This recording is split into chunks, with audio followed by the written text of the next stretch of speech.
Hi everyone, this is Robert. Welcome to IDG Live. This is a pre-recorded live stream. So if you are there in the chat watching this as live, hi, great to see you. I might even be there in the chat, who knows, answering questions as we go along. But I obviously can't answer questions, super chats, whatever, live as I'm just doing this pre-recorded. So thought I'd get that one out of the way to start with. But today, and also while I'm doing things to start with, um, I'll do my thanks. Patrons, thank you. I hugely appreciate you. You know how much I appreciate your ongoing support. It allows me to do this, which is absolutely fantastic. So thank you so much. And secondly, moderators, I know that you'll probably be there.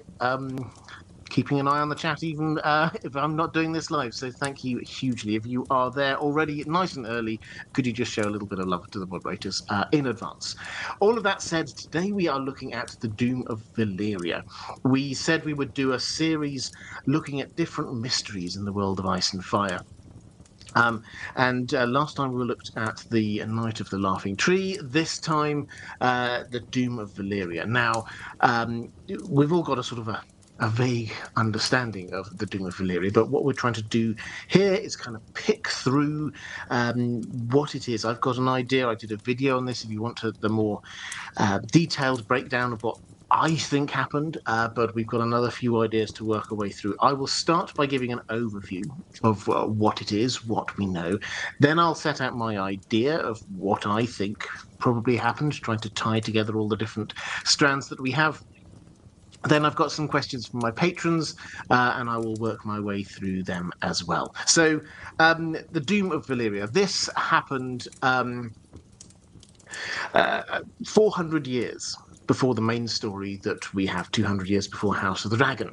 And this is 100 years, therefore, before Aegon the Conqueror conquered Westeros. So this is now significantly in the past. But this was perhaps the most significant event in the history, other than Long Night and things like that, in the history of certainly Essos. Perhaps Planetos even more broadly. The Valyrians had ruled their empire, they called it the Valyrian Freehold, that had existed for perhaps 5,000 years. And this was incredibly powerful. It was an incredibly strong empire, obviously, because of the dragons. The Valyrians were the only power in the world that had access to dragons, who, as we often, it's quite a sort of a lazy comparison, but I think it's a useful one. These are the nuclear weapons of that world. If you have dragons, suddenly that places you well above absolutely everybody else. It doesn't guarantee you winning in a war, but it's much stronger than anything anybody else can put up against you. So when I say doesn't guarantee you, we do get examples of wars, particularly against the Rhoynar, for example, where the Valyrians didn't always win. So that said, by the height of the Valyrian Freehold, they basically dominated Essos, which is massive, many times the size of Westeros. But what was interesting about this empire was that it was incredibly centralized. It was centralized around Valyria itself, the city and the areas around it.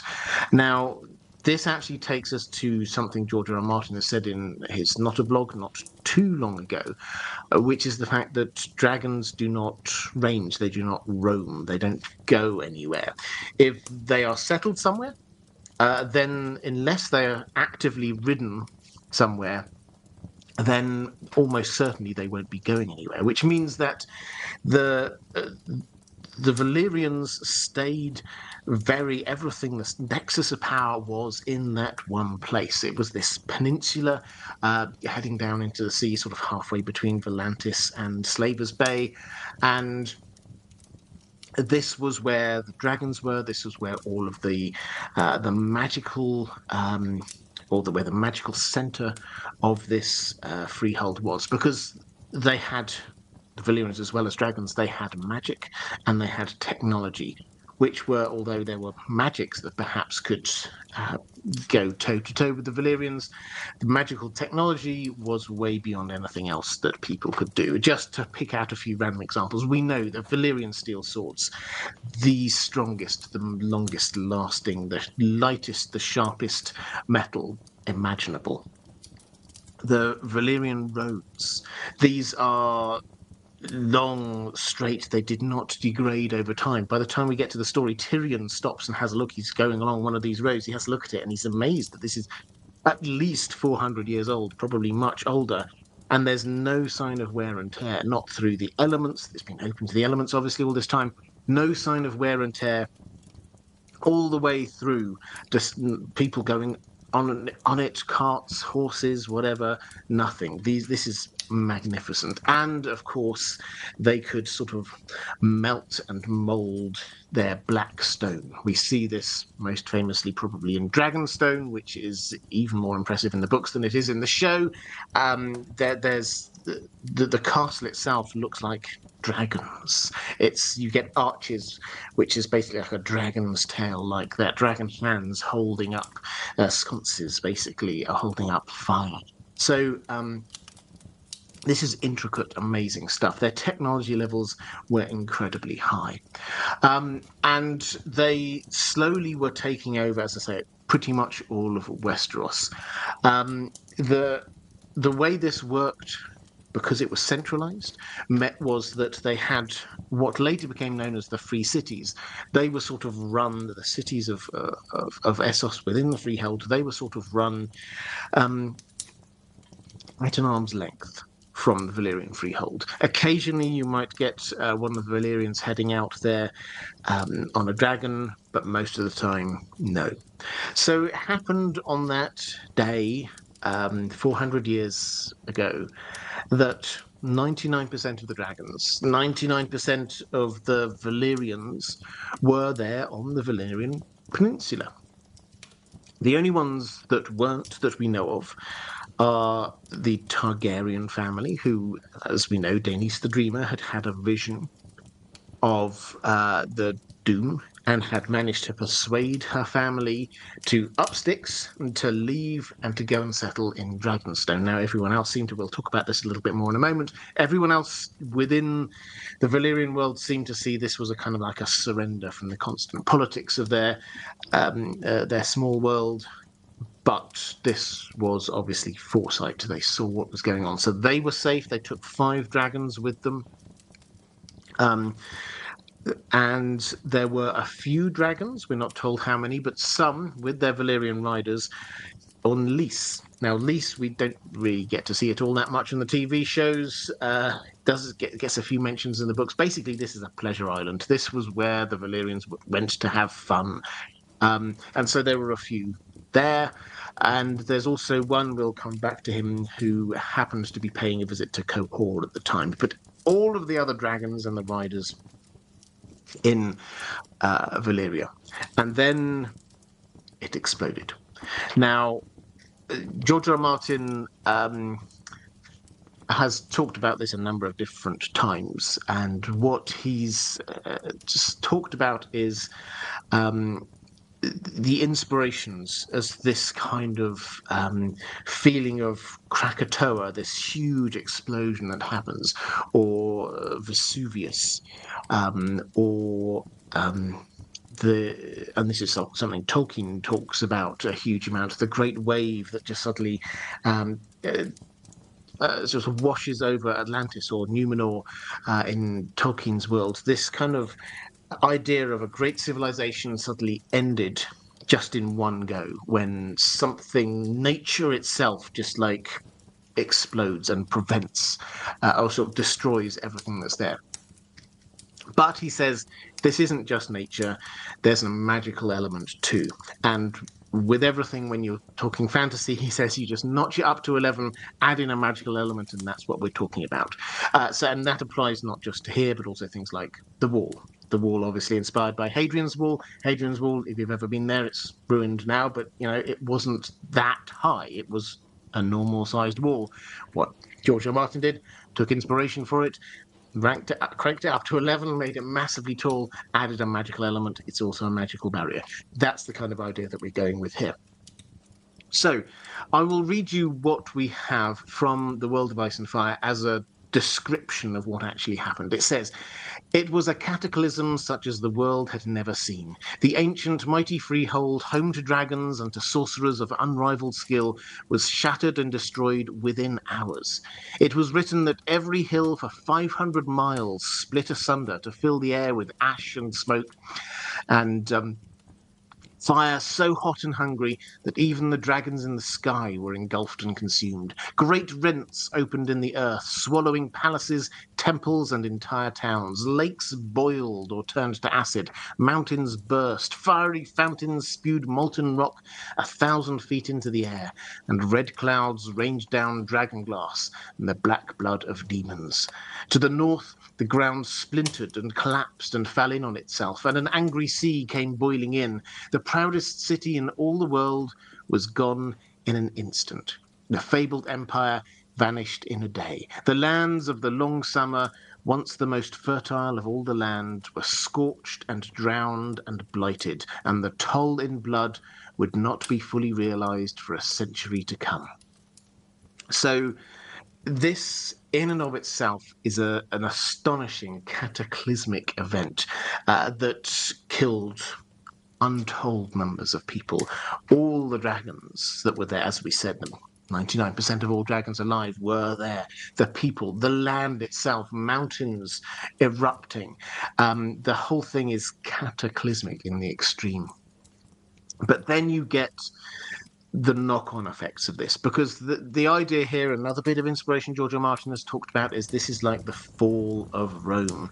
This is the nation, the power that has been in charge of a continent for all this time goes, and what happens next? The technology lost, the knowledge lost, the power structures gone. There's a power vacuum. Who's going to fill that? All of this is kind of worked through in the history of what is known as the Century of Blood afterwards. First of all, we should just acknowledge the technology that's lost. Valyrian steel. We're not going to get any more of it. The knowledge of how to create Valyrian steel had gone. There were some Kahoric smiths who knew how to mold and shape existing Valyrian steel, but nobody knew how to create any new Valyrian steel. So suddenly it became huge, as well as it was already pretty expensive, but it became hugely rare, hugely scarce, and the ownership of those became incredibly coveted. So there was that. We also get the roads are still there, but all of the knowledge of history of Dragon lore, for example, has gone. I talked about the power vacuum. The what we know as the free cities, all of them, bar Bravos, had been owned, run basically at arm's length by the Valyrian Freehold. What was going to happen now? Well, Volantis made a bid to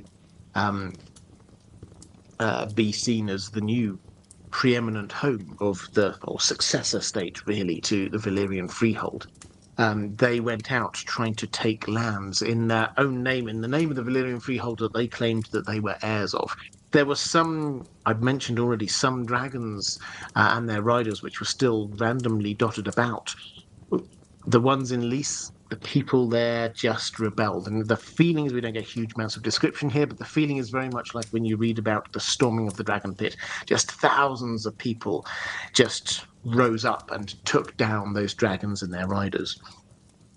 The guy, I think his name was Orion, up in Qohor, on that one dragon, he raised an army of 30,000 men. He flew his dragon and he headed off to Valyria, what was left of Valyria, and never came back. Nobody knows what happened. Because what we've got here is, I've got another quote actually, it's probably the best way of saying it. Physically, what is left there is partly known because you can see it from the outside, but partly unknown because people do not return when they've been here. This is what we read. The shattered peninsula remains. Strange tales are told of it today, and of the demons that haunt the smoking sea where the 14 flames once stood. In fact, the road that joins Volantis to Slaver's Bay has become known as the Demon Road, and is best avoided by all sensible travellers. And men who have dared the smoking sea do not return, as Volantis learned during the Century of Blood when a fleet it sent to claim the peninsula vanished. There are queer rumours of men still living among the ruins of Valyria and its neighbouring cities of Oros and Tyria, yet others dispute this, saying that the doom still holds Valyria in its grip. A few of the cities, away from the heart of Valyria, remain inhabited, however, places founded by the Freehold or subject to it. The most sinister of these is Mantaris, a place where the men are said to be born twisted and monstrous. Some attribute some attribute this to the city's presence on the Demon Road. So that's what we've got left. Not a place that people want to go to, not a place that is the heart of an empire anymore. And the century of blood that followed with this power vacuum, which is left there by people trying, they want to see whether they can take the Valyrian, whatever remains of the Valyrian Peninsula. That's not happening. So they say, okay, we're now the heirs of Valyria, and so they step up. But then wars break out between the free cities, and the shape of what we have today, the free cities are still free cities, but we get the disputed land down there in the southwest of Westeros, that area between Myr, Lys, and Tyrosh, that has remained disputed pretty much the entire time, aside from the short period of the Triarchy. That has remained a disputed land between them, because who owns which bits of land? It's just a matter of might, really. Then Pentos and Bravos fought each other many times. But the biggest shift was the Dothraki. The Dothraki had largely been kept in check by the Valyrians. But once the Valyrians had gone, then they multiplied and they expanded. And the Dothraki Sea started being created. It was always mostly grassland there, but there were empires there. There were cities there. And the Dothraki, one by one, Khalasar by Khalasar, took out all of these cities. We see the remains of these. Dany, when she's traveling with the Khalasar through the Dothraki Sea, every now and then they're passing through ruined cities. Those are cities in the Century of Blood and afterwards that the Dothraki have just wiped from the face of the earth. The cities that survived are the cities that either managed to somehow hold off the assault, or they pay tribute whenever the Dothraki arrives. And a classic example there is Pentos. The Dothraki, Khal Drogo made his way all the way to the west coast there. They were being basically paid off not to sack the city. So the Dothraki, having basically raised the entire centre part of that continent, shifted the geography a huge amount, or the geopolitical ground of Essos a huge amount. What you have then is a situation where overland travel, you can travel through the Dothraki Sea just on a route straight into Dothraki in the middle if you're there to trade, and you carry the right sort of symbols and things like that. But other than that, the sea routes are suddenly the more safe way to go. The free cities, there are a couple of exceptions, but broadly speaking, the free cities are along the coasts of Essos. And if you're wanting to get as far as Slaver's Bay, that is largely cut off. The main route from Slaver's Bay, we mentioned this a moment ago, across to the western part of Essos, that is the Demon Road, and nobody really wants to go there. So that's the sort of the background. What caused it? I mean, this is the million-dollar question, isn't it? I have done, as I said, I've done a video on this. If you want to go and have a look at my more considered breaking down of the evidence, then I would recommend you go and check that out. The truth is, we don't have a clear attribution here. There's nobody stands up and sort of says this was me. There's no clear consensus about what this is. I've got a few coming up. I've got what the Maesters say about this, but it's fair to say that they don't have a clear understanding. It's very clear that the volcanoes blew up. That much is pretty indisputable. It's very clear that this was a very magical place, and so the explosion was itself magical. And that has kind of lingered in a way.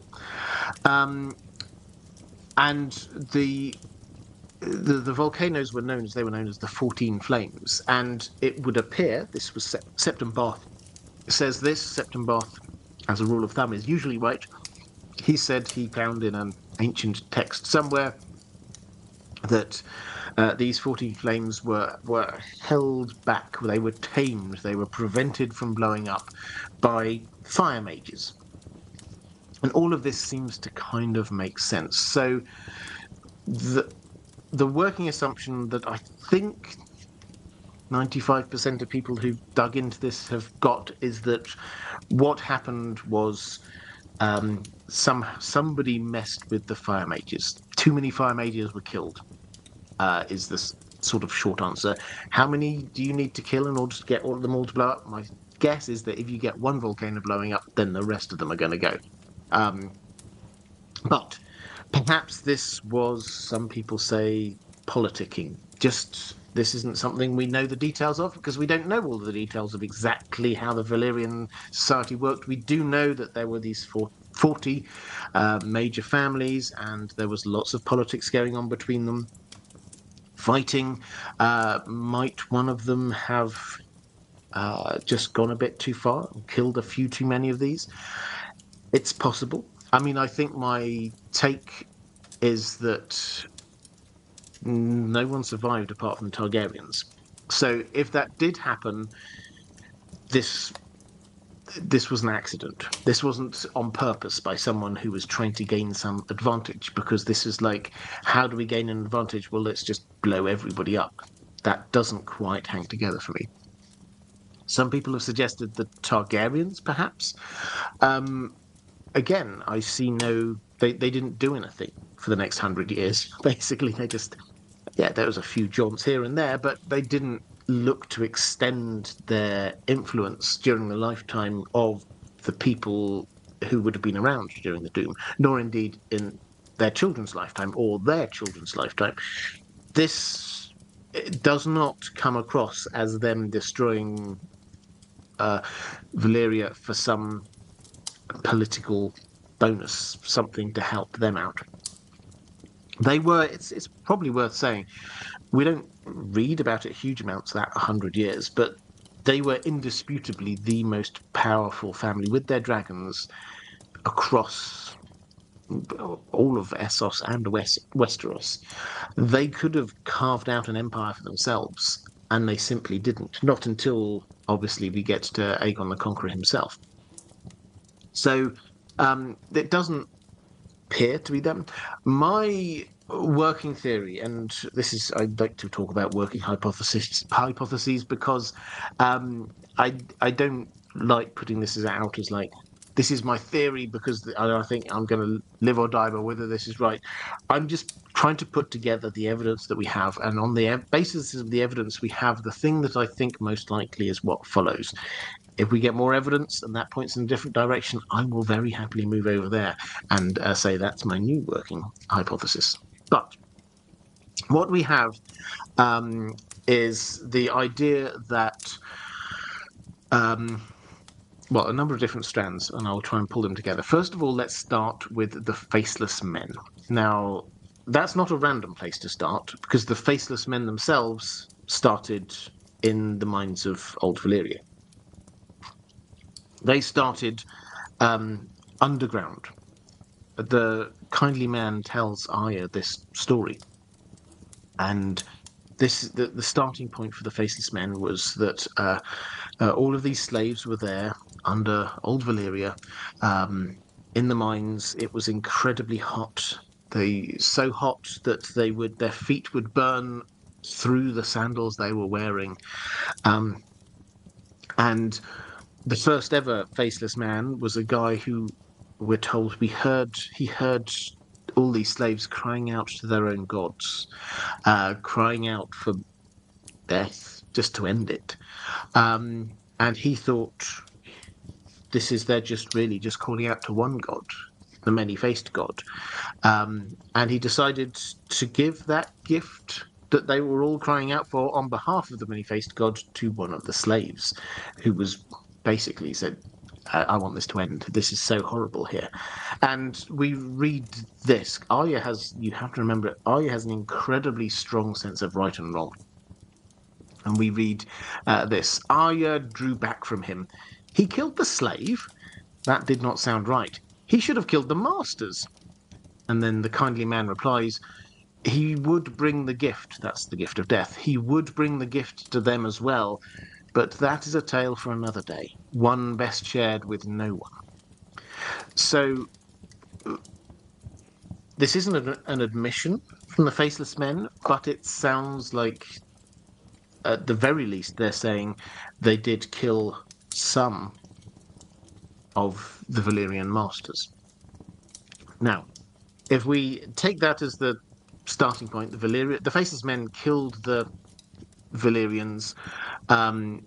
It's as close as we've got from anyone to be claiming responsibility for the doom, and we have to understand that the basis of them doing that was not, as a lot of people assume, in order to kind of get revenge or out of some sense of justice. That's what Arya is saying. That guy should have killed the masters because that would be just. And the answer is no. Because, as the person repeatedly says, this is not a matter of who deserves to die. This is a matter of who has been called, who has called out, who has prayed the prayer for death, and ultimately, as it turns, as the Faceless Men cult, I think is probably the best way of saying it, develops, who pays for it. So this isn't a matter of them deserving it to. The implication has to be that they were hired to. So then we have to say, who hired them? Well, who would have the motive for it? Lots of people, I think, is the answer. So we could try and go down that route in lots of different ways. But I think the main point that I was made earlier, that nobody really took advantage politically. It seems like everybody was on the back foot. There's none of the other than the Targaryens, none of the other major families survived. None of the rivals to the Valyrian Freehold seems to have been ready and to go and then immediately took over. Everybody seemed really shocked by what happened. And I don't personally think the Targaryens appear as if it was them. I won't rule them out. We will talk about that a bit more in a moment. But nobody there seems to kind of scream out that it was them. We do, however, have a throwaway line from Marwyn the Mage when he's talking to Sam, when he says, "Who do you think killed all the dragons the first time around?" And he means the Maesters. Now, we've often interpreted that as being, like after the Dance of the Dragons. But does he mean it at another level?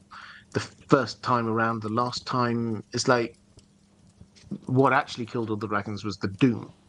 So who is he implying that the Maesters caused the doom in some way? They would certainly have a kind of a motive. We know that they are anti-dragon. We know that they're anti-magic, and the Westerosi are anti-slavery. And although the Valyrian Freehold was very centralized and it wasn't expanding westwards as fast as you might think, it was expanding westwards. One by one, it reached the far west coast of Essos, and one by one, the islands off the east coast of Westeros were starting to fill up with Valyrians, including ultimately the Targaryens. Dragons were seen flying over Westeros. This must have started to feel like a bit of a threat to the Westerosis. And added to which, this would leave them, and possibly Ashai, as the preeminent knowledge capitals of the world. So, is there a motive there? Yeah, potentially. So I think we hold on to that thought. As I say, there's lots of threads here, and then we try and draw them all together. The third thread is one that we read in the World of Ice and Fire. When we're reading about the Westlands, the Lannisters, and we read this: the wealth of the Westerlands was matched in ancient times with the hunger of the freehold of Valyria for precious metals. Yet there seems no evidence that the Dragon Lords ever made contact with the Lords of the Rock, Casterly or Lannister. So this is saying that the Valyrians, they loved gold, they loved precious gems. In the Westlands, the Lannisters, they had all that. This was the greatest source of all of this. And yet, mysteriously, although everybody knew about Lannister gold, the Valyrians didn't go there. They didn't make contact. So we read on. Septon Barth speculated on the matter, referring to a Valyrian text that has since been lost, suggesting that the Freehold sorcerers foretold that the gold of Casterly Rock would destroy them. So now we have a little bit of prophecy, and we do have to take prophecy seriously in this world. So the prophecy here is that the gold of the Lannister gold would destroy them. Now, how do we think the Lannisters did it? No, there doesn't seem to be a particular reason why, because this would cost a huge amount of money. Let's not face it. There's no reason to think that they would have a motive for destroying all of Valyria. However, we do get a bit of information about the Lannisters and the Valyrians, which was that around that time, Valyrian steel swords were being made to order by the Valyrians for noble families in Westeros. But they refused to make one for the Lannisters. Why? Because Lannister gold would destroy them. So House Lannister desperately wanted this. What were they going to do? We know that they ended up with a sword called Brightraw. We know that they got this sword in the end. How did they get it? And we know that they paid enough, I can't remember the exact phrase, I think it was enough to raise a huge army, or something like that. They paid way over the odds, even for a Valyrian steel sword. They must have got it from somewhere. They must have paid someone to do it. So then that someone had the Lannister gold. Who else in the world might have known how to make, or at the very least reforge, Valyrian steel? Well, obviously within the Freehold itself, they didn't want to do it. We know that in Cohor there are some smiths, but they were at the time in the Freehold, and if they went against the Valyrians, then that was an incredibly dangerous business for them. What about the Maesters? The Maesters do know how to reforge, this is, not create from new, reforge Valyrian steel, and they do have a significant amount of it. How do we know this? Because the links in the chains that they give to the Maesters, one of them for the higher mysteries is Valyrian steel, which mean, and they've been giving this out. Yes, only we're told 1 in 100 Maesters ever learns that, but that's still a link every now and then for 400 years, it would appear, at least since the Doom. Which means that they must have had a huge supply of it to start with, to be making all of those links. Even if they're only giving out one a year, then that's 400 links. That's a reasonable amount of Valyrian steel. And they know how to forge it, because they have to be able to make it into a link for a chain. Nobody else makes links for the chain out of Valyrian steel like that. Valyrian steel is for weapons, this is for armor, this isn't just for common chains. So they know how to do this. They have a grudge against the Valyrian Freehold. The Lannisters could pay for it, get the sword from them, and then what do the Maesters do with this money? Hire the Valyrian Freehold to hire the Faceless Men to eliminate the Valyrian Freehold.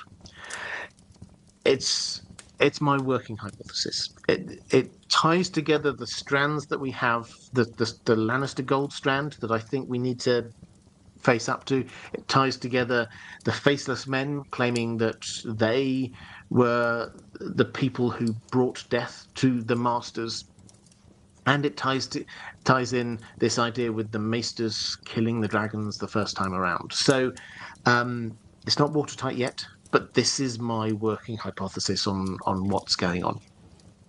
So, all of that said, let's go to a few questions that we have from. I asked over on Patreon what questions people might have here, and we had Jay saying, "Hi, Robert. I hope you're well. I am, thank you.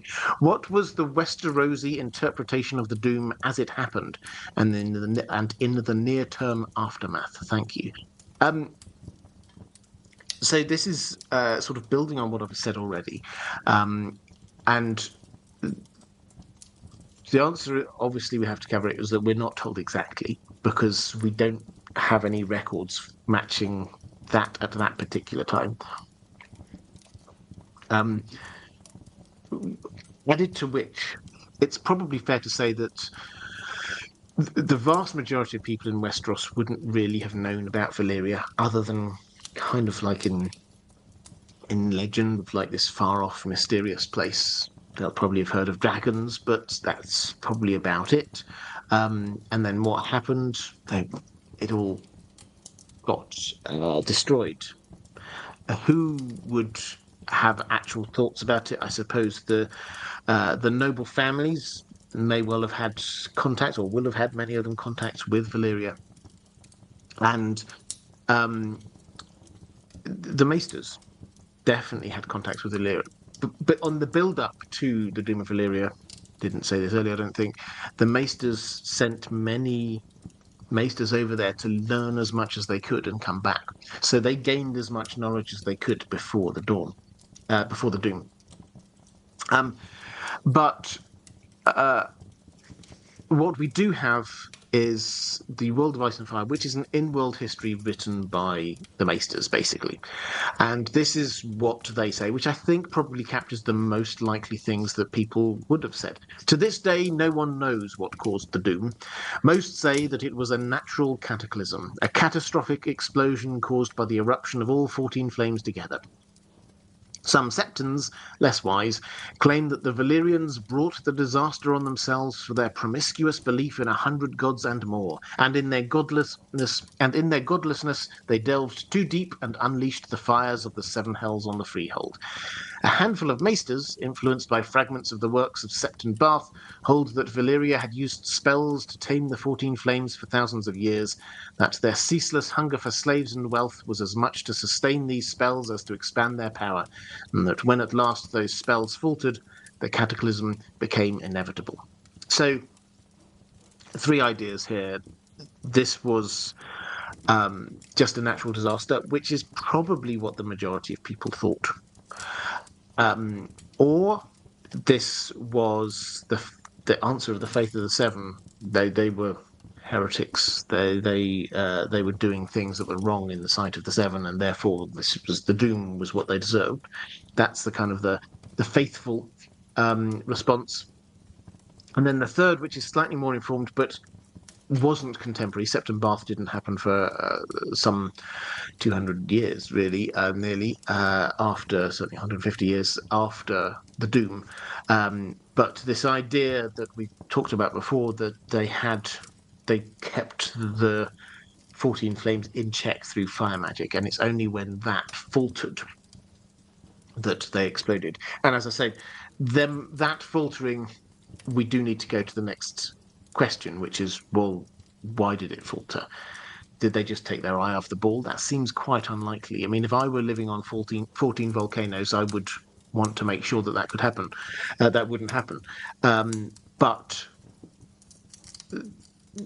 did somebody deliberately get rid of the people who are stopping it happen? That seems reasonably likely to me. Anyway, Dominic Vaughan. Hi, Robert. Hope you and the legendary Dan the dog are well. We are, thank you. Dan, I had a couple of people over on Patreon say, oh, if this is pre-recorded, could we get a Dan a sort of cameo? And I tried to tempt him on, but I think he doesn't like it. When I put this green screen thing up behind me, he knows that I'm just going to be sitting here just talking for the next while, and he just like sighs and goes out of the room. So if he comes back, then yes, definitely. But I will probably not on this one. Next time I do one of these, I will tag a picture on the end just as a reward for getting all the way through, so you get to see a picture of Dan. Anyway. Do you think we will ever get to see, this is Dominic Ford, do you think we will ever get to see the Freehold in its heyday? I heard HBO had optioned a show, but mostly either in a Bran flashback or in another Westeros book. So yes, this was one of the ideas for a TV show. And to be clear, HBO have bought... We obviously don't know all of the lines of the contract, but they have bought the right to be making TV shows in George R. R. Martin's world.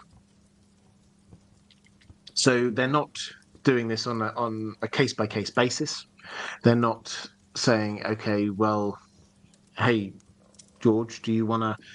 Can we option this idea? And then George signs it off and says that's fine. They bought outright upfront the chance to make stuff in his world. And they started out, I'll give a full update at some other point about where we all are. Obviously, we know we've got the one that's already up and running and the one that is going to happen. The Night of Seven Kingdoms, that will happen later this year. Nothing else has officially been greenlit, is the thing to say at the moment of me speaking. Nothing else has been officially greenlit.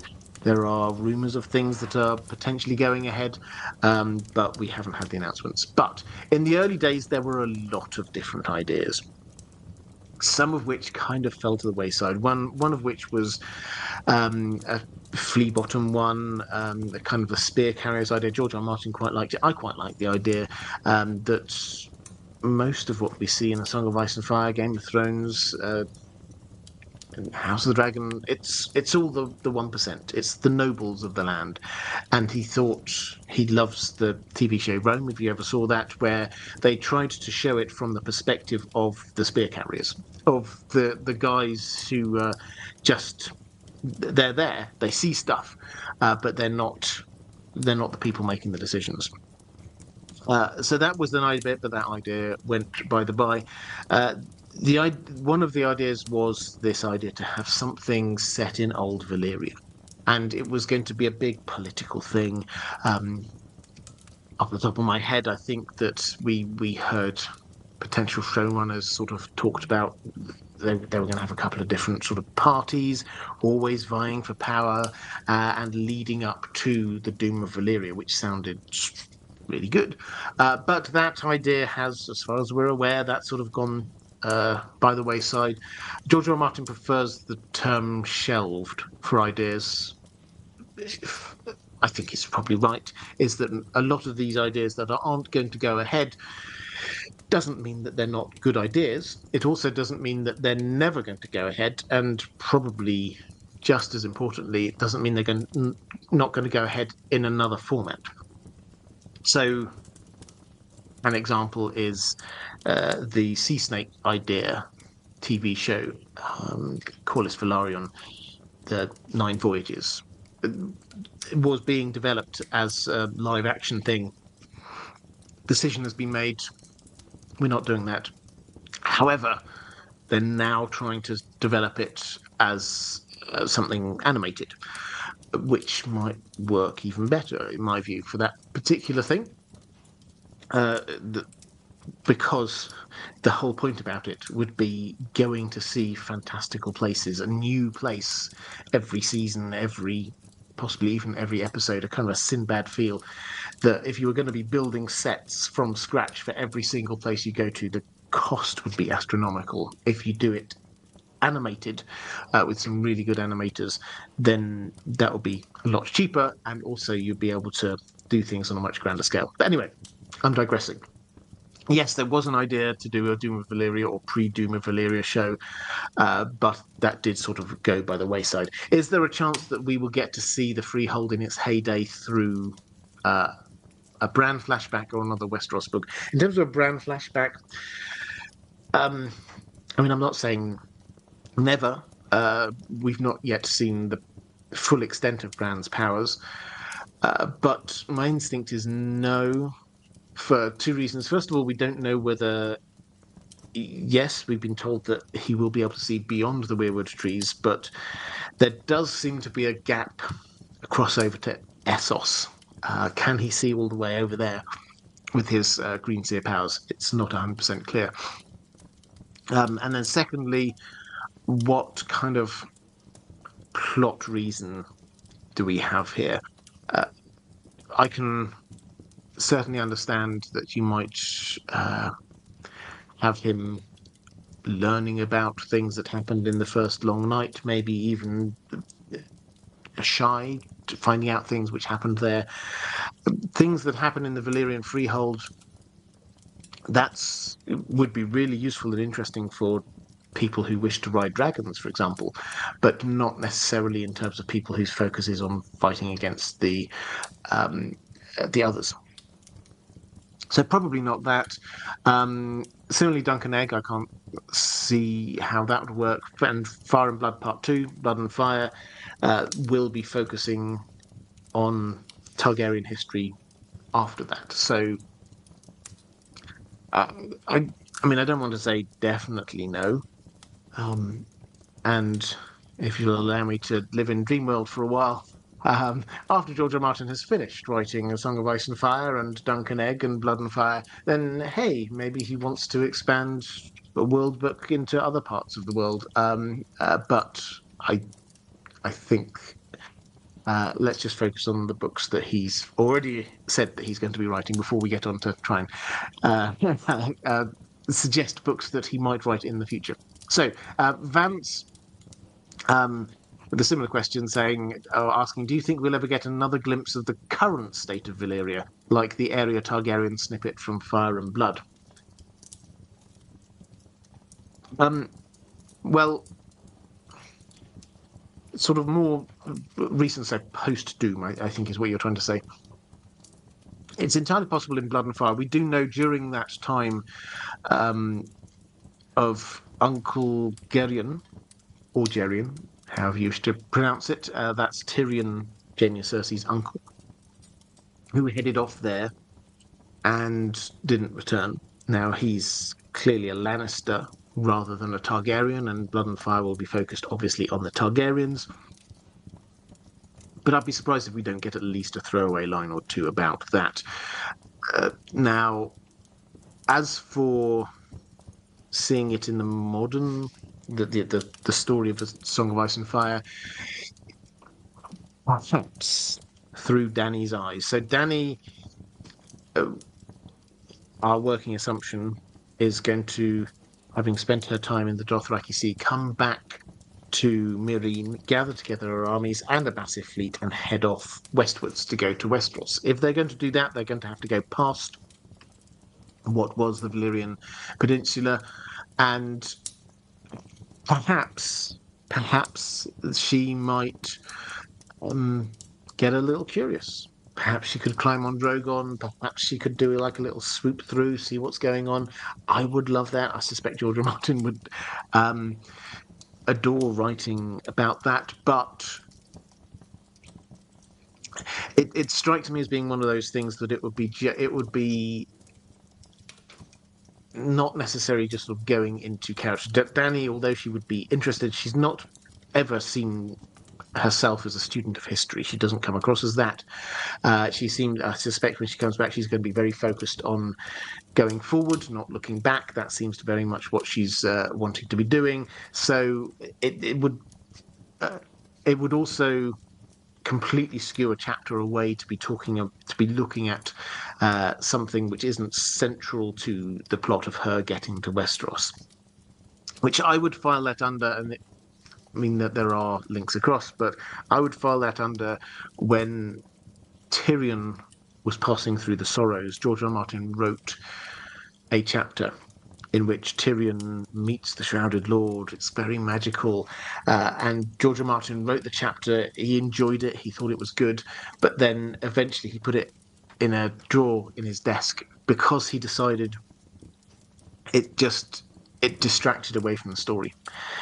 He didn't want Tyrion going down that magical route right then, maybe later, but then it just took things away in the wrong direction. And I suspect that would be his instinct as well with this. So I think we will see things from afar. It wouldn't surprise me if she does sort of like get on Drogon and fly over a little bit, but I don't think we're going to get an expedition in and her investigating things. Wrestler saying, "Hey Robert, I hope you and Dan are well. Thank you. What do you think has led to no one ever returning from Valyria, potentially? Is it simply that there are dangerous creatures there that kill anything that enters, or is it the environment itself, or a combination of both?" I think it's a combination of both. So, just to quickly list what we know. We've got Orion, who was that dragon rider who was in Qohor. He took himself on his dragon and 30,000 troops soon after the Doom, headed down there, and they were never seen from again. We have a fleet from Volantis, who, again, at some point in the Century of Blood, in the few years after the Doom, headed off to see what was going on there. They were never seen from again. Tommen II, Lannister... again, this is in the Century of Blood. He was the Lannister King of the Rock. With Bright Roar, he headed over there to see what he could see. He never returned. Uncle Gerion Lannister headed off there not too long, actually, before the main story of A Song of Ice and Fire. He never returned. Arya Targaryen, who we read about in Fire and Blood, did return. We're pretty certain that she did go to Old Valyria. And we get Euron, who claims to have returned. I'll talk a bit more about Euron in answer to another question. But so that's what we have, is that we basically have an area of those ones, if we're leaving Euron to one side for a moment, of those ones that we know about, she's the only one who returned, and she survived for literally a matter of minutes or hours on arriving back in King's Landing. So basically everybody died, and that is what is preventing people from going there. The sailors do not want to go there.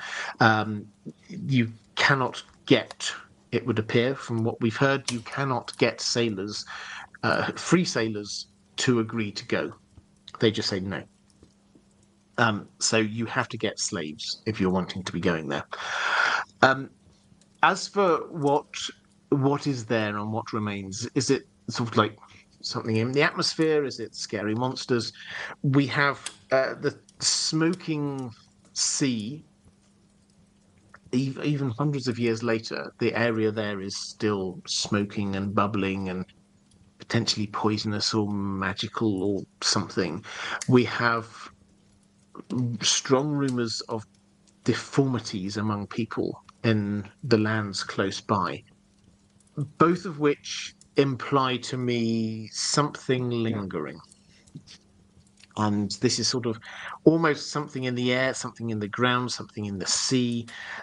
The feeling that I think George R. R. Martin wants us to have is that this wasn't just like some volcanoes blowing up, and once everything's worked its way through the atmosphere, we're okay again now. This was a magical city which just exploded in one go, and the destruction has just kind of left this magical haze over the place. The ground is kind of a magical radiation, I think, is the way that he would uh, imply this, which impacts across the piece. So there's that kind of underlying thing. And then there's also some kind of hint of monsters or something along that. We get when Arya comes back. Obviously, this is when George R. R. Martin heads most towards the horror genre. When she comes back, she's got these fireworms in her body, in her arms. There's something there that seems to have damaged Balerion, ripped a huge gash in his side. Um, there's and everything that goes there is destroyed, which seems to imply not just like, oh, there's one monster you might come across, but lots of things. Uh, there is definitely a suggestion that what is living, that what is there, there is something living there, or some things living there that are horrific. We get repeated references when we're hearing about the Valyrians that deep underground they were basically doing genetic engineering, gene splicing animals, horrific animals together. Is that this where they got dragons came from initially? It's possible, but the horrors we read about the Faceless Men, the horrors in beyond the walls, when the slaves were there in the mines, just living in the lava, suggests that whatever it was, these magical things that were going on there, they survived. If they live in lava, they could potentially survive a volcano eruption. And these half-formed creatures, have found a habitat that they can survive in now on the Earth. They can't go beyond it because they need to live in hot conditions. But anyone who goes in there gets destroyed in some way. Now, all of that said, it sounds quite vague, and I think George R. R. Martin has kept it vague.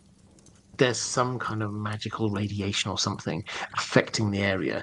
There's some kind of big monsters there that could even attack Balerion and damage him. But George R. R. Martin, like with magic as a whole, he wants it to remain mysterious. He wants it to have this aura of you do not know what is there. And he does not want us to know exactly what's there.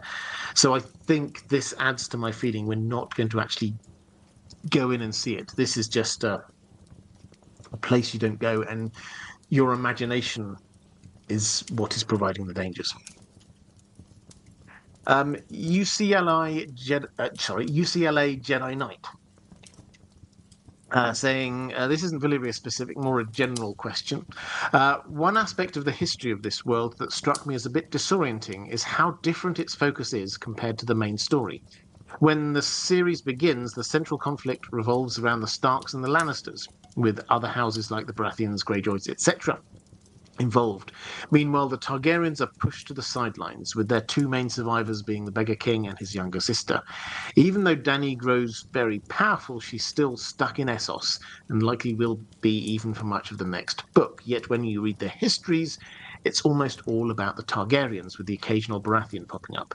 The Lannisters, who are portrayed as villains in the main story, barely even exist before Tywin's rise. The North feels distant from everything, is only brought into the fold to meet the Stark storyline. The shift in focus is clearly intentional, as we're told the Targaryens ruled for nearly 300 years with dragons, making their history naturally dominant in the narrative of Westeros.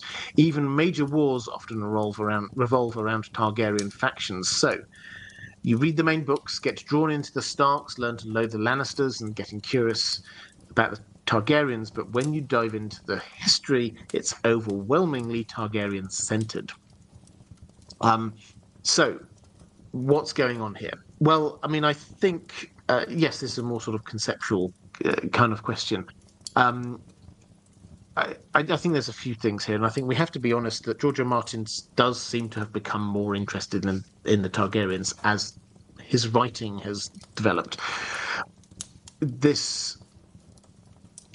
He could have chosen to do any kind of world book to start with, talking about the world of Ice and Fire. He could have chosen to do any kind of world book, but he decided to do this as an in-world Maester writing about history as well as geography, but history about Targaryen rule. Large chunks of this are about Targaryen rule. He could have had a complete geography thing with telling us all about the lands.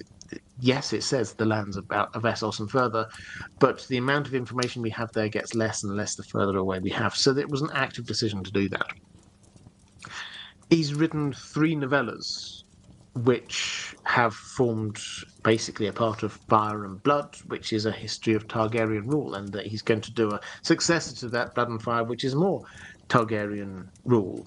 The short stories or novellas that he's writing, Dunk and Egg, is about a Targaryen ruler in his younger days. So it is, for me, it is indisputable that yes, George R. R. Martin he's made active decisions that away from the main story, he seems more interested in and wishes to actively talk about the Targaryen side of things rather than other things.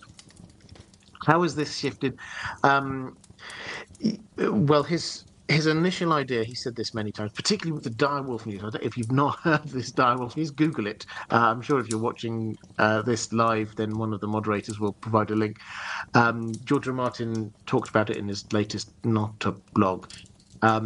Scientists have brought direwolves back to life. Real direwolves. I mean, this isn't an April the 1st thing. This seems to be real. But anyway, George R. R. Martin has said on many occasions that his original idea here was, for this whole story, started out with the image of the direwolf mother and the pups, and then the Bran comes next with the siblings. So that's where it comes from. So his initial idea is Starkish, and then it kind of expanded out from that. His original idea for the story was a story in 3 acts, really. Act 1 which was supposed to be book 1. Act 1 is the civil war raging in Westeros between the Starks and the Lannisters. Act 2 is the invasion of the others. Act 3 is the invasion of the dragons. And or vice versa, I should say. The dragons was Act 2 and the others was Act 3. So based on his original plan, we're actually still in Act 1, which doesn't give you a huge amount of hope for can he finish this whole story in 2 books, but let's leave that one to one side. So we're still in this bit of the story before we get the dragons and Targaryens coming in, but he's just had to tell us the story of Dany leading up to that point. So that is why we're at what we're at. And in the story, the Targaryens will come to the fore. We've already got Aegon, the Aegon storyline, and at some point, Jon's heritage is going to come out. So this idea of Targaryen rule will definitely become more important. But this Act 1, he has stretched it out not just in length but also in breadth, giving extra plot lines out into Dawn with the Ironborn, etc., etc. So that's what's happening, and that's why the Targaryens seem less important, whereas I think later on they will become more important. Ranabe Mitra saying, salutations, Robert and Dan the Dog. Salutations to you too, sir.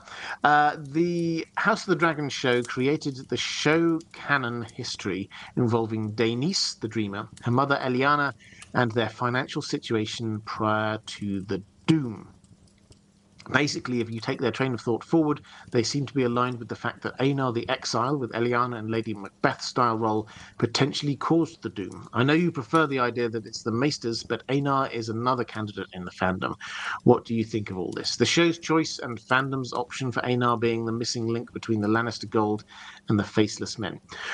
Well, an explanation for those who missed this. In House of the Dragon, there we got a few times bits of history we get shown by pages of books and things like that. So one of them was we saw Rhaenyra looking at a book about Visenya, which is perhaps who she's considering emulating in some way. But we also get a page in a book. It's a double page, and both sides tell different versions of the same story. And the character that we knew before was Denise the dreamer. She's the one who got the dream about the doom and persuaded her father, who is Aenar, to take the whole family off to Dragonstone. So that bit we knew, but more was added in here. Now, I will read what we've got, then I will sort of let you know what my thoughts. So I'll just read one of the two. The two they're very similar, but they give slightly different emphases. We read, the Targaryens were far from the most powerful of the Dragon Lords, and their rivals saw their flight to Dragonstone as an act of surrender, as cowardice. But Lord Aenar's maiden daughter Denise, known forever as Denise the Dreamer, had foreseen the destruction of Valyria by fire. What isn't widely known, however, is that Denise had claimed Balerion, at that time no bigger than a horse, the night before her faithful dream. And when the doom came, 12 years later, the Targaryens were the only Dragon Lords to survive. Let us go back and return to that fateful day when Denise awoke in her gilded bedchamber, shaking, running swiftly to her mother, Eliana. She spoke of what she had seen. Eliana Targaryen, it must be said, was a dour and gloomy woman. Her family's fall from dominance vexed and angered her, but instead Eliana tossed gold coins to merchants and seamstresses as if they were plentiful. So the picture we get from this is that the Targaryens had been one of the more powerful families. There were only 40 dragon riding families in Valyria, we've been told. They had been one of the more powerful ones, and then they've kind of fallen in influence for some reason during relatively recent history. However, the mother, Eliana, or Elena, we don't know exactly how that's pronounced, she seemed to be angry about this, and also seemed to be not wishing publicly to be seen to have, or didn't want the family to be seen in public as being of lower standing. So she would still be throwing the gold coins around to various people, make it look like they're still rich. So that's what we're told. And Denise, however, then, first of all, she went to her mother, which is a different twist to what we're told before. And then the other thing of interest is the fact that she had the night before claimed Balerion. Now, the Balerion link, therefore, is actually quite interesting because we kind of put this across to say, well, okay, we have several people now who have ridden Balerion who perhaps have had these kind of dragon dreams. We know that Aegon had a dragon dream, at least one, foretelling. We know that that Viserys had a foretelling of some kind, which does lead us to ask, what about the other people we know who rode Balerion? What about Maegor the Cruel? What about Arya, Princess Arya, who we were talking about a bit before? Might Valyrian be some kind of magical conduit to seeing the future? We don't know all the details of that. But does this story in some way imply that this could be the Targaryens? For me, who caused the doom? For me, no. It perhaps adds in um, a hint more motive for them that they were down on their luck a bit, but would a family that's down on its luck a bit blow up absolutely everybody? That's not the impression we've got from any of these Targaryens. As I said, the notable thing, as far as I'm concerned, is that when they got to Dragonstone, and if we're saying this was their plot, it had worked, and all the Targaryens had died. They didn't try and do anything. They didn't try and claim any more power. They didn't invade anywhere else. They didn't start up a new Targaryen kingdom over any lands anywhere. They just stayed on their small rocky island. So none of that for 100 years, generations. So none of that to me screams that the Targaryens were behind this. What it does is it adds just a little bit of color. Firstly, to Balerion. Balerion might not just be a dragon. There might be some kind of thing going on there, prophetic thing going on there. And secondly, to the family itself. They had been more powerful, and then they lost some power in some way. We should also say, as we always do with House of the Dragon, that was not written by George R. R. Martin.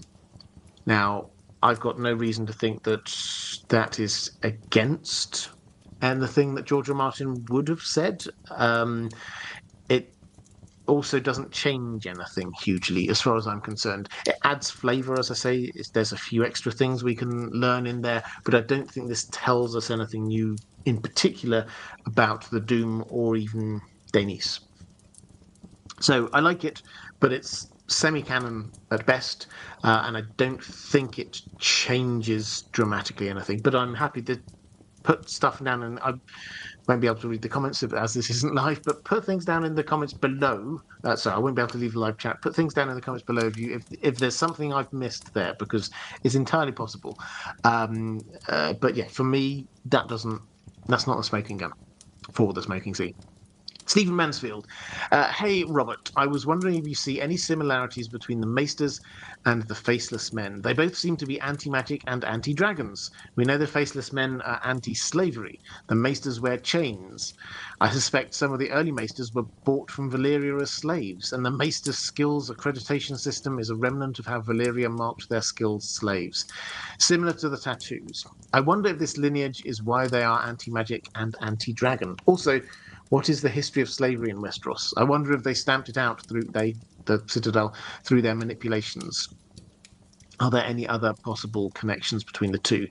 Well, just to pick up on what's the history of slavery in Westeros, slavery has been abhorred in Westeros for millennia.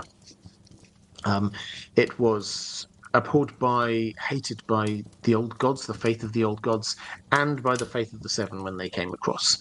So this seems to have been something which was in place already and stayed in place when the Andals arrived as well. And obviously when the Rhoynar arrived, they similarly were anti-slavery. The slight discordant note in all of this is the Ironborn.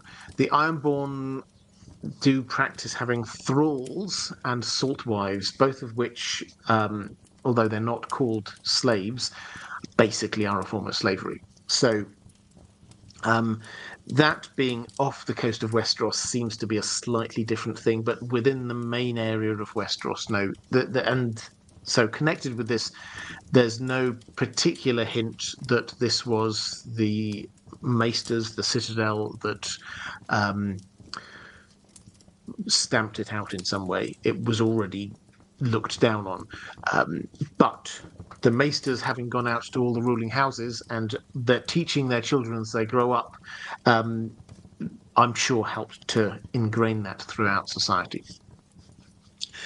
As you were asking about the sort of the the origins of the Citadel. We have again. I'll read this. I always find it quite interesting. Well, I hope you do too.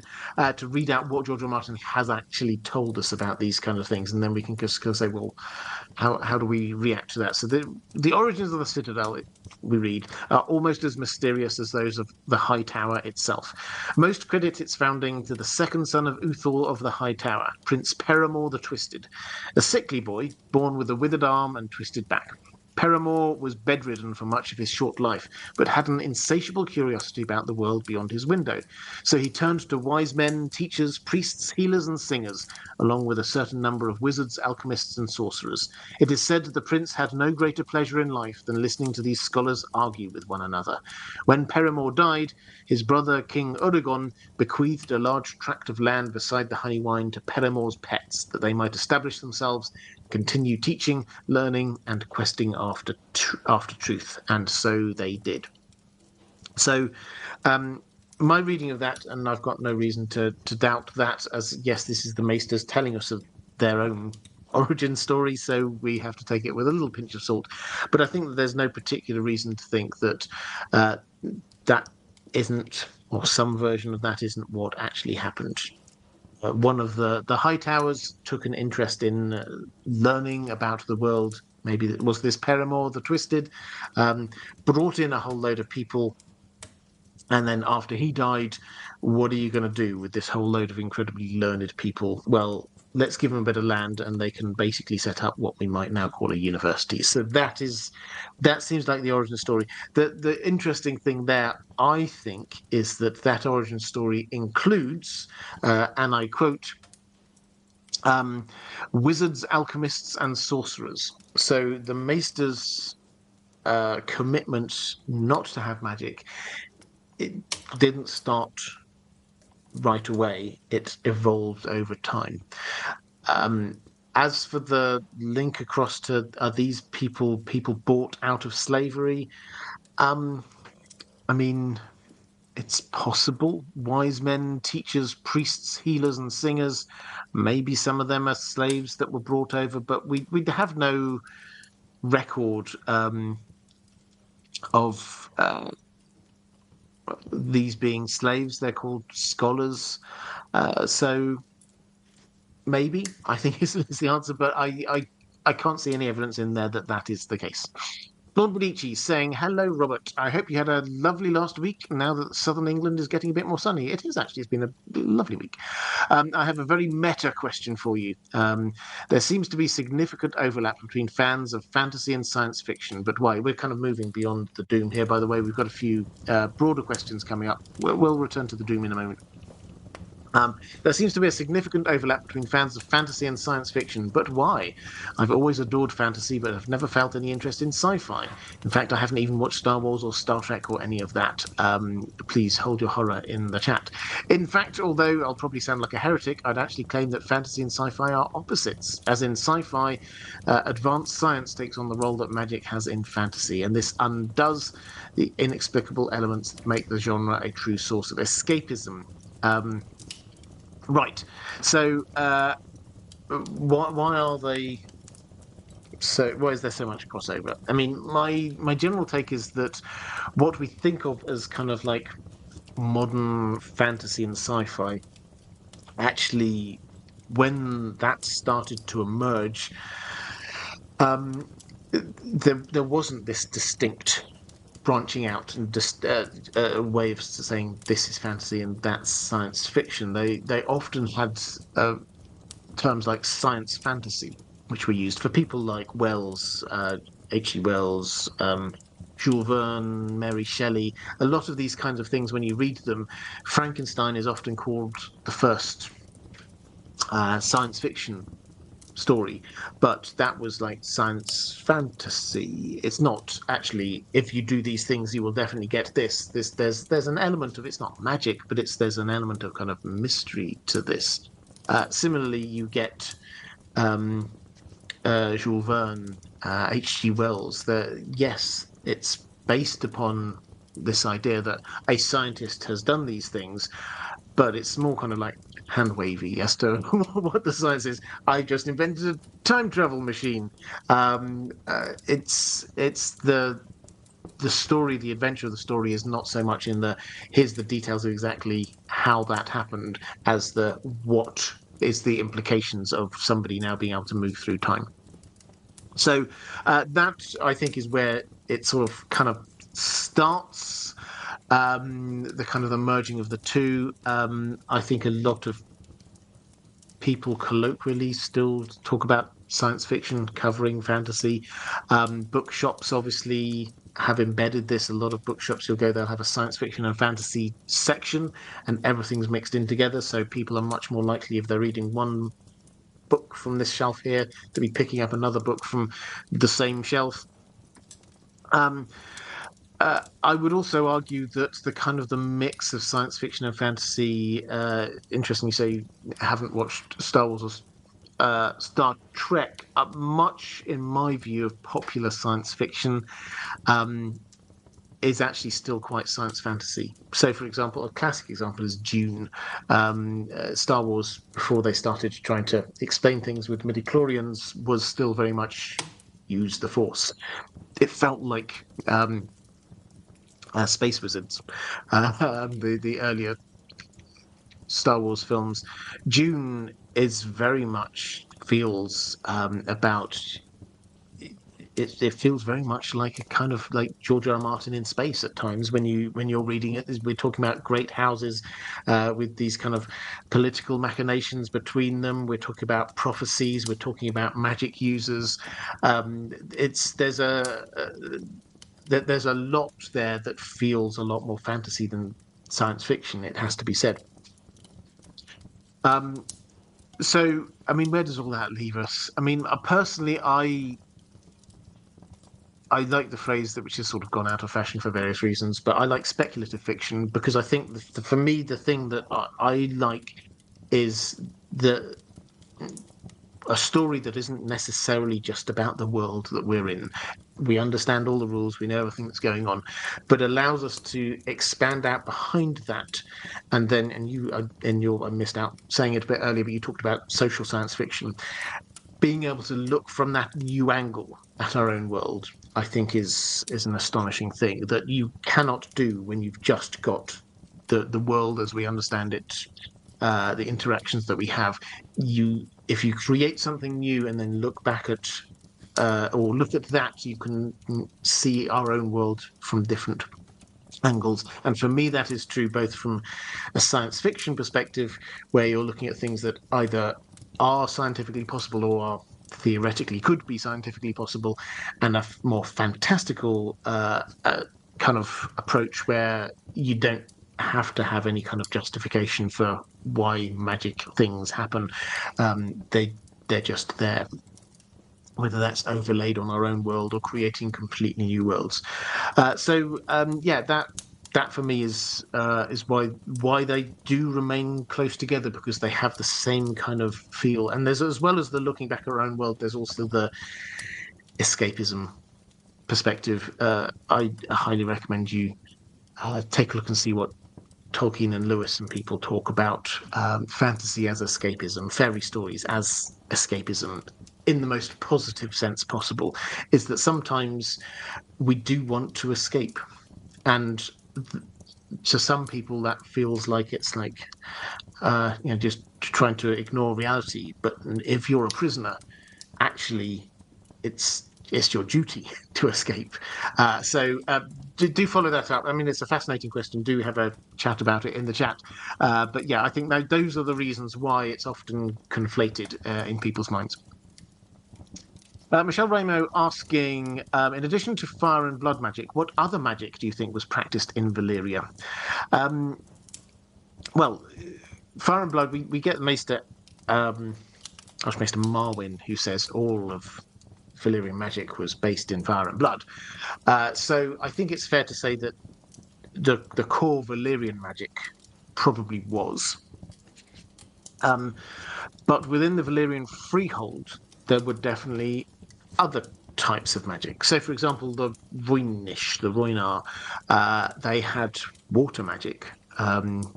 And when you read the accounts of like the Valyrians and the Roynish fighting, it does seem like they're summoning giant turtles and setting jets of water up to try and attack the dragons. It's all great stuff.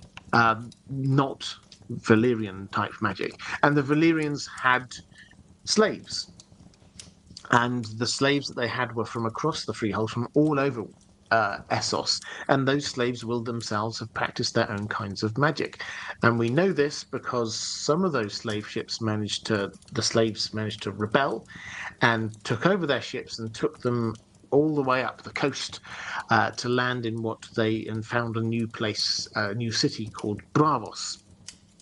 And the the religions that were there were amongst those people founded the religions that we have in Bravos, which has 1,001 religions. Um, so, um, what else it wouldn't surprise me. I think that there's an unexplored link with a shy, so I think shadow binding is probably also there. But the magic that we know, Fire and Blood, is that it involves sacrifice, it involves fire, and that is the Valyrian magic. Though there probably were other types of magic. Lady von Strauss saying, when it comes to the discovery and initial curation of dragon's eggs, there are two main lines of thinking in folklore history on how that sort of thing would come about. First, you have the small folk, the peasants, or in this fictional case, the goat herders, who are often seen as holding esoteric knowledge of the land around them. With this knowledge, they can do things that seem magical to outsiders, but is really just the effect of encountering wholly different knowledge. These are the humans who could combine fireworms and wyverns through natural practices, which would appear more magical than it is. The second would entail the idea of actual magic, often from supernatural creatures such as fairies, trolls, gnomes, or in this world, the children of the forest. As obligate forest dwellers, they appear to solely manipulate nature, and obviously dragon eggs would fall easily into that category. But as to the why of them doing it, I cannot guess. Perhaps when fire did not fully work, they tried ice. So, what do you feel is the more likely scenario in this story? Again, only referring to the very beginning of the dragon's eggs, peasant knowledge or true magic? Well, George R. Martin, I don't think is going to be telling us this. If I had to sort of speculate myself, I think draconic creatures have clearly been around in this world. They seem to exist way back when we're reading about the ancient civilizations. There are magical creatures, draconic creatures. There are wyverns out in the wild in other parts of the world as well. So the Valyrians did seem to be doing this kind of gene splicing, which is both linking themselves, the dragon riders, to the dragons, and also seem to have been trying to create extra creatures through magical technology, as it were.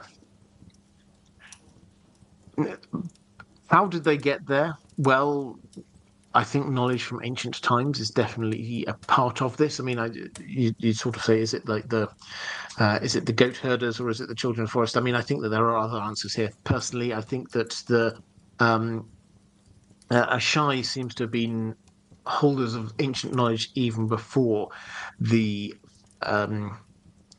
Valyrian Freehold was around.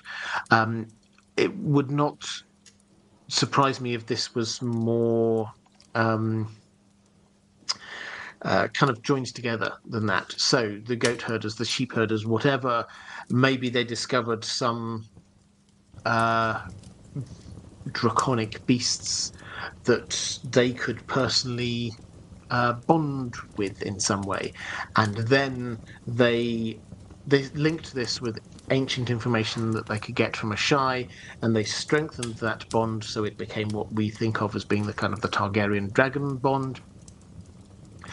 And then it sort of like snowballed from that. I have this. So I don't want to overplay this, but I have this thought in the back of my mind that's been nagging at me for a while about George R. R. Martin and House of the Dragon.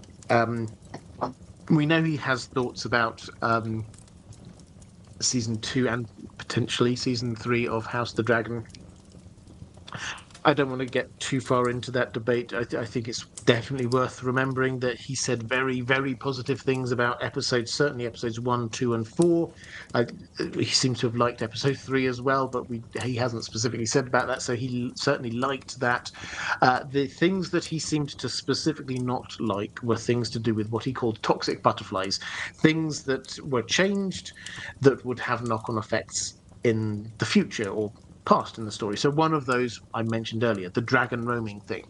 This was what he went off on a mini rant is probably the wrong word, but he on his blog post he said in House of the Dragon, basically he said this, I'm paraphrasing, in House of the Dragon, we now have Sheep Stealer who should have been on Dragonstone, but she's appearing, the Sheep Stealer, the dragon, is now appearing in the Vale of Arryn. That should not happen because the knock-on implications. In my world, he says, dragons stay where they are. Dragons do not roam. Why is this important? Because if dragons roam, and one of the examples he used, if dragons roam, then that meant that the Doom of Valyria, the dragons wouldn't all be concentrated in one place. They'd have been spread out all over the place if dragons roam, but they don't. They stay where they are, which means when the Doom of Valyria happened, big explosion, the dragons did all die. That, therefore, is important. And so if you have a dragon roaming in your story, that is undoing the internal logic of the universe. So, butterflies. And he started talking about toxic butterflies, that things that you're changing now will have big implications later on in the story. The blood and cheese thing also was, he used this as an example. My thought on this was that perhaps one of the other issues he has, where a lot of people are concerned that it seems as if Rhaena Targaryen is taking over the role of Nettles. And why is this important? Well, I think most people say, well, there's kind of a knock-on effect here, because obviously then if she's taking on that role, then she won't later be able to take on having mourning as a dragon, which is going to be very important going on into Blood and Fire in the books. This hugely changes the dynamic with Daemon, and frankly, Nettles is a really good and interesting character, and why on earth would you get rid of her? So that, I think, is where, but it does make me wonder, is that he showed a completely different way of forming a dragon bond through Nettles. And that was the sheep stealer model. She every day gave this dragon a sheep until the dragon learned to trust her, and then she could bond with the dragon and ride it. And that, I wonder, could link across to this goat herders, sheep herders idea from way back in the mist of time, is how might the initial Valyrians have made that bond? He has told us that the bond does not have to happen from somebody with Targaryen or Valyrian blood. If you're talking about Rhaena Targaryen, she would have bonded with the dragon anyway. That was going to happen anyway. The whole point about Nettles in the story is nobody expected her to. And she showed you can bond with a dragon by just feeding it sheep. And so that, for me, it's not a fully developed idea. I don't want to get too much into what George R. R. Martin might have been thinking, might not have been thinking, but it does, it sort of harks back to this idea of how did the Valyrians originally manage to get close enough to a dragon to build that trust that they could eventually bond with them. And if you don't show that somewhere, then that again takes that out of your universe. So it's a random thought, but let's go on to a question from Gina Z. Do you think Euron went to Valyria in person? What is the evidence for and against it? So Euron claims to have gone to Valyria, and he comes back and he has Dragonbinder, this massive horn, which is clearly Valyrian. It's got Valyrian glyphs on the side. It's clearly magical. and we'll almost certainly see it have some magical power when he uses it in Slave. Well, he doesn't use it. He's got people to use it in Slaver's Bay. He also, it's not emphasized at all in the text, but it's very noticeable when he's there at the Kingsmoot and he's trying to win over the various captains. He doesn't. It's not just the blowing of this massive horn that wins out. It's the fact that he brings these huge chests filled with treasure and just dumps it down, and we get this list of what's there, including several Valyrian steel daggers, which is like, whoa, that's a lot. They're very expensive, incredibly rare. Where did that come from? So the evidence that he did do this is that he has got some things that could have come from there. The counter to that is that if mountains didn't survive the Doom of Valyria, do we really think that a horn would, or some daggers? Could he not have just picked these up from somewhere else? He has raided all the way around the coast of Essos.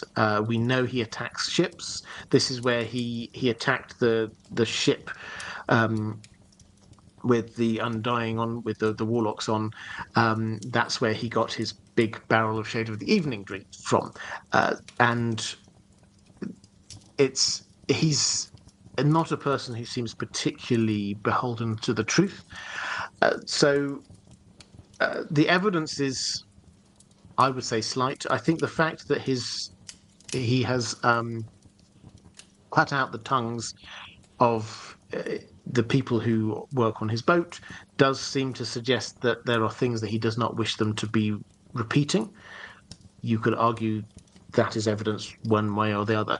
Personally, I liked when we were last talking about this on the live stream, somebody suggested that perhaps he didn't go there, but he went close and then sent his minions in, and then they brought stuff back, and then he might have killed them or cut their tongues out or something along those lines.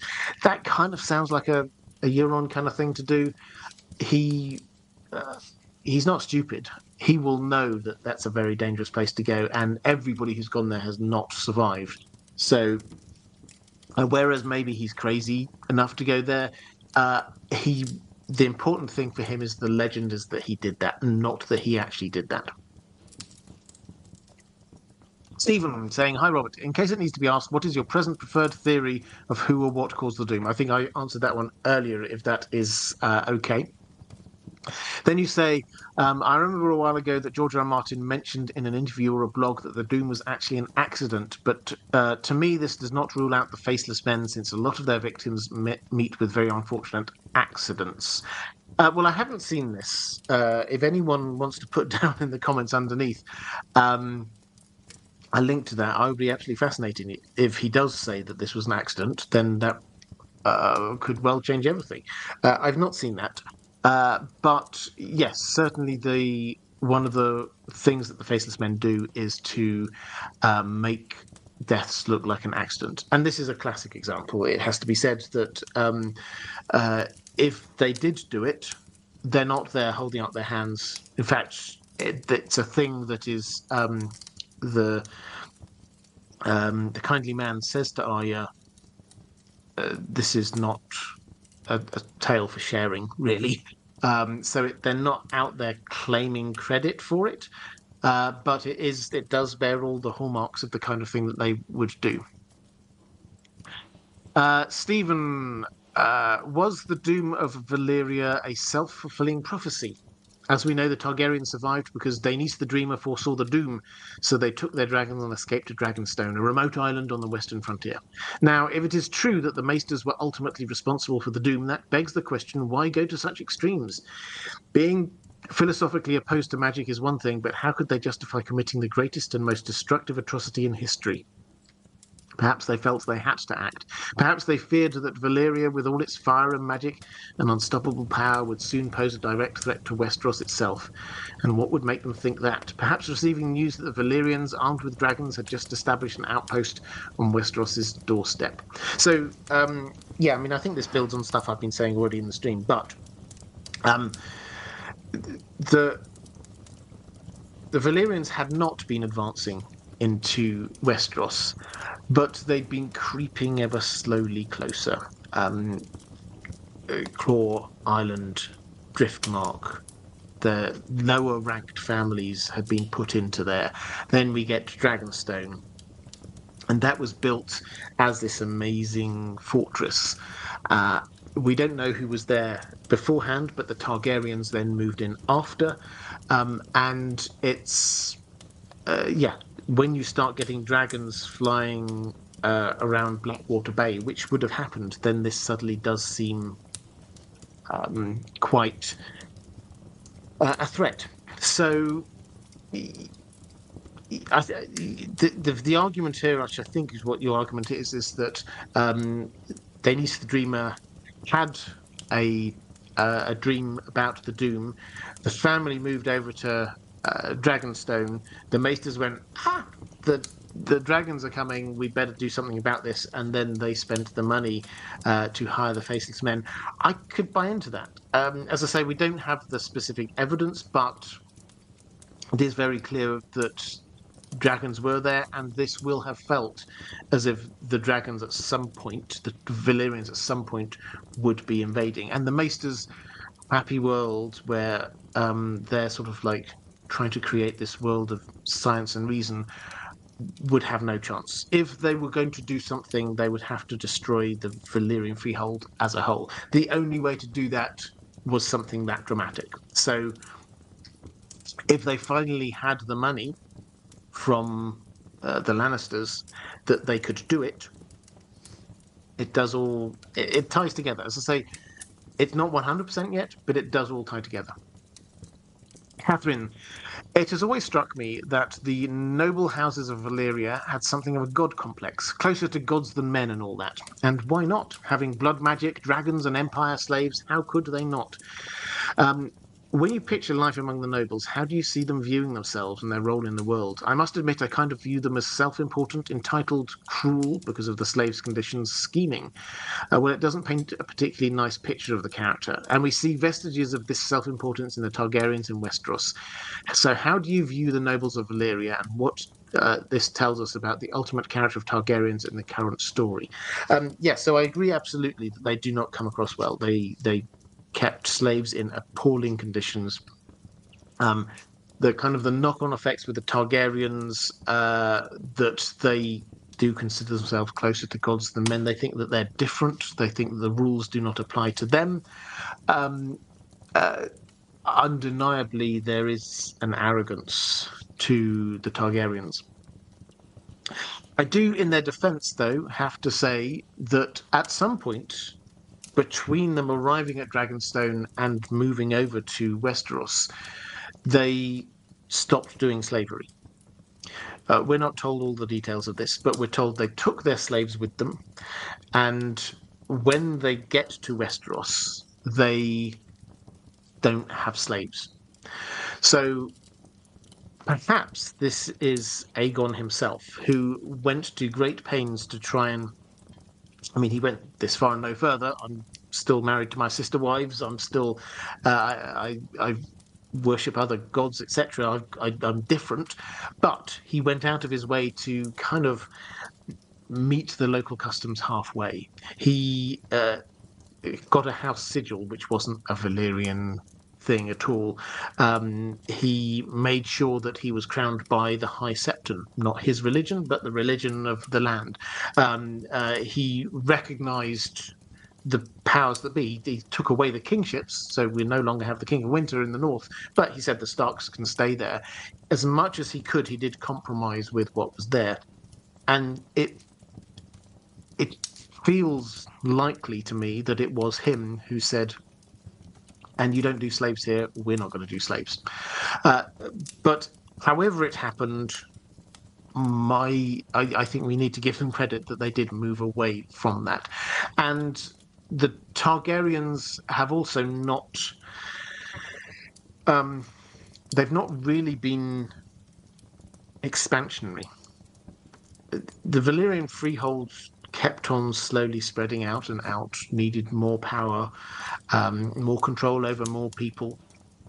the Targaryens seem to have taken Westeros, and other than their long-standing ambition to get Dawn as a part of it, which may well be from this original vision that Aegon had. Apart from that, they weren't really expansionary.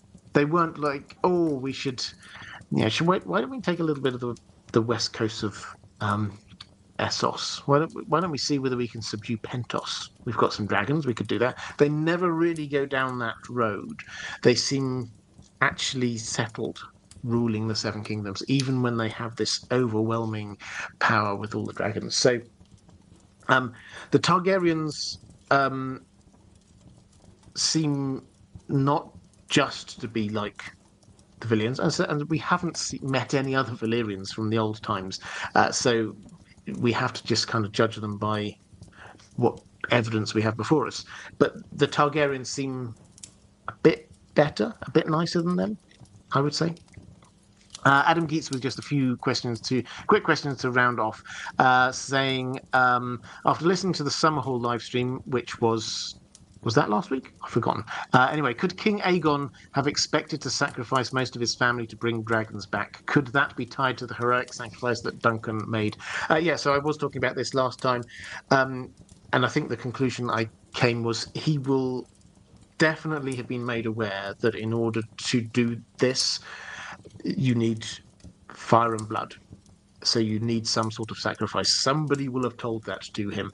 Now, we do not know enough about Egg as he grows up, other than the fact that he became fixated on this idea, very focused on the idea of hatching the dragon eggs. We do not know how far he would have gone in this. Might he have considered sacrifices? I find it very unlikely that the people who did actually die, his son, for example, himself, and his best friend, they were the people he intended to die. So I think George R. Martin at the moment is leaving it up to us to decide, could Egg go that far? He'd have to come a very long way from the kind of person we see in the Duncan Egg stories. But he has got quite a few years to grow old, and he's got to rule the Seven Kingdoms. So I think he's leaving that one open. And it is an intriguing question. I mean, I personally hope he doesn't go down that route. And perhaps that's part of the reason why it didn't actually work.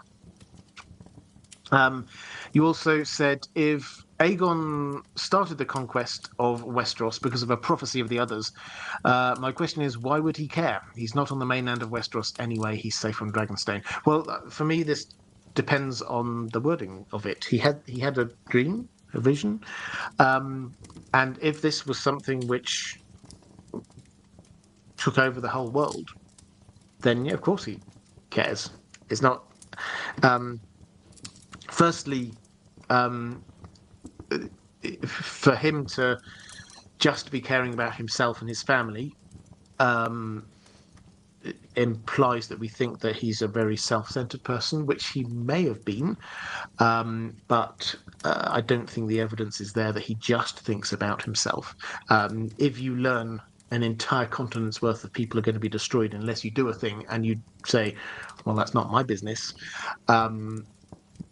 that doesn't paint a very good picture of you. So, I mean, I would argue he could still do it because that's the right thing to do.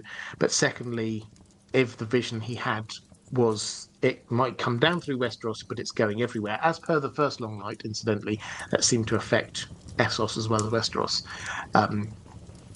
then it makes actual rational sense. And then you also said, I don't understand why a sword forged from a meteor would help against the others. Is there a chance that the meteor hit a weirwood tree and fused some of it into the metal? Have we any information about any weirwoods in Starfall? Well, we don't have any information about weirwoods in Starfall. And this is one of those things I fear that George R. R. Martin will leave. He likes magic to be mysterious, not to have the full answers. But it is a fantasy trope that magic does come from above, from the stars, from red comets and things like that. That is the herald of the red comet is the herald of Azor Ahai reborn, the prince that was promised, and is there clearly playing an important role in some mystical way when Dany's dragon eggs hatch. So this idea that there are magical rocks that come from the sky. It's not new to George R. R. Martin, and it's not unique to this in this world. So yeah, it kind of I don't personally have an issue with it. We need to find another reason. If George R. R. Martin says this was a magical rock from the sky, personally, I think that works for me. Okay, so with that, I've come to the end of questions from my patrons. What we'll do, so this is going to be uploaded if you've got this far. Thank you. This is going to be uploaded as a premiere, which means that you should be watching it with the chat there. I hope you've got had some good chat time there as well. I may well have spent a bit of time there, in which case, thank you, moderators. You are amazing. You always are. I can say this confidently, even though I'm talking to future you, if that makes sense. But I will be back next week with another live stream. It might be another pre-recorded one. We will see how we go. But we'll be continuing our series looking at mysteries in the world of Ice and Fire. If you have got to the end of this video, then hopefully somewhere around here, if you're watching back a bit later, will be a link to more live streams that I've done. Appearing somewhere around here will be a link to my Patreon page, which is the best way to support this channel if you wish to do so. So thank you very much, everyone. Take care, and I will see you again same time next week. Bye.